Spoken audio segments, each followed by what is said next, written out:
आज़म पासे वाक़े ॿुधाईंदा हलो त वज़ीर आज़म इमरान ख़ान अॼु सिंध जो दौरो कंदो। वज़ीर आज़म दौरे दौरान सिंध जे लाइ मेगा पैकेज जो ऐलान पिणु कंदो। इमरान ख़ान सिंध जे गवर्नर, इतिहादी जमायतुनि जे अॻुवाणनि, असेंबली मेंबरनि सां मुलाक़ातूं कंदो। वज़ीर आज़म कामयाब नौजवान प्रोग्राम में शिरकत बि कंदो।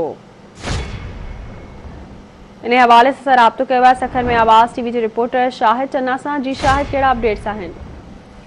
बिल्कुल, वज़ीर आज़म पाकिस्तान इमरान खान अॼु इस्लामाबाद खां सखर पहुची रहियो आहे, जिते सखर में कामयाब नौजवान प्रोग्राम तकरीब सखर जी IBA यूनिवर्सिटी अंदर जेका रखी वई आहे, जिते वज़ीर आज़म इमरान खान पहुचंदो।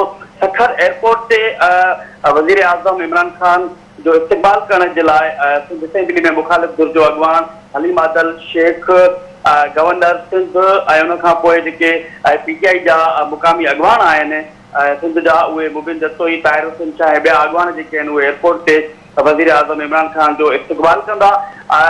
वज़ीर आज़म मेगा प्रोजेक्ट जो पिणु सखर जे अंदरि ऐलान कंदो ऐं नौजवान प्रोग्राम में तकरीब करे नौजवाननि जे लाइ जेके आहिनि उहे मनसूबा जेके जुड़िया विया आहिनि, उहे उन्हनि जो बि ऐलान कंदो। इन खां पोइ वज़ीर आज़म पाकिस्तान कराची ईंदो, जिते अॼु जेको आहे उते पुॼंदो। उते बि जेको आहे तकरीबनि खे ख़िताब कंदो। गवर्नर हाउस में मुख़्तसर जेके पंहिंजे अॻवान आहिनि, PTI समेत जेके GDA जा अॻवान आहिनि, उन्हनि सां बि मुलाक़ातूं कंदो। उन खां पोइ वापसि रवानो इस्लामाबाद लाइ थींदो। जी, वरी महिरबानी मुंहिंजी शाहिद अपडेट करण लाइ।